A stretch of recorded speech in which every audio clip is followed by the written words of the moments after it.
Prime Minister, what agenda items do you have here at this meeting in Barbados? Well, there'll be areas that we would concentrate on, but I'm very high up in my agenda is the matter relating to Dominican Republic and Haiti. As you will recall, when I was chair of the CARICOM, that issue arose and we were very strong in our concerns as to what would happen to the Haitians. That is a matter we will continue to raise here again because since that ruling and certain undertakings being given, matters seems to have changed. So certainly that will be one item that we want to pay attention to. In addition, we will be launching here the Caribbean Thematic Fund, the Energy Fund, which we spoke about way back since in Washington. So we will bring it on board with all the CARICOM heads who are here. Dr. Tiwari will join us during the meetings tomorrow for us to make a presentation on that fund for renewable energy, working together in the region to deal with energy resources and the way we would harness those energy resources for better sustainable development. The other areas will be, of course, regional security, always an item on the agenda, whether it be national or regional security. That would be another area in which we would want to participate. And you've got responsibility for that? Yes, Trinidad and Tobago has responsibility for regional security items. A meeting with the UN Secretary General, yes, I understand? we do have several bilaterals tomorrow. I think our very first meeting, Ambassador, is with the United Nations Secretary General, bilateral with UN SG Ban Ki-moon. There's some other ones, some other bilaterals, in addition to the CARICOM heads meetings.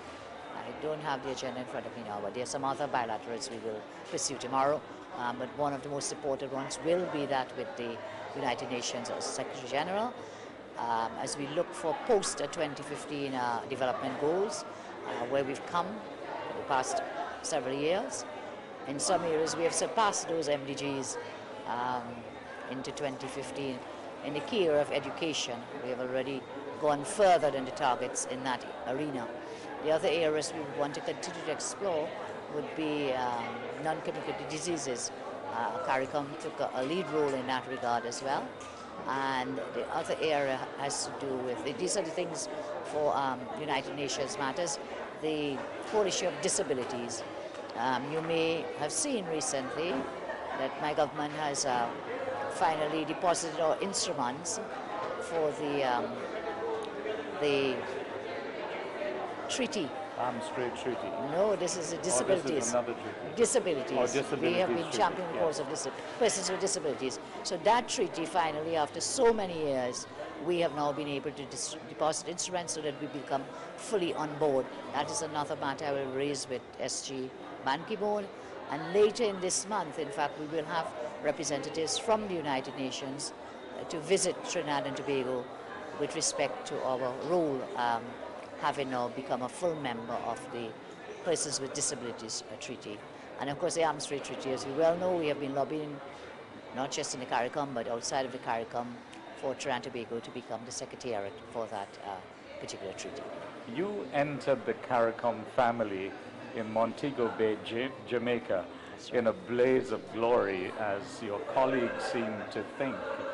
5 years hence, what would you consider to be one or two of the most important interventions you would have made in the context of Caribbean togetherness? Again, they have to do with the way we work together in partnership for certain key issues for the region and, of course, nationally and internationally. And that would be the partnering on these several areas I'm speaking of, the Arms Trade Treaty, persons with disabilities, non-communicable diseases. These were things that we worked on together, lobbied together to have them brought forward at the United Nations. And those will be very important ones for us.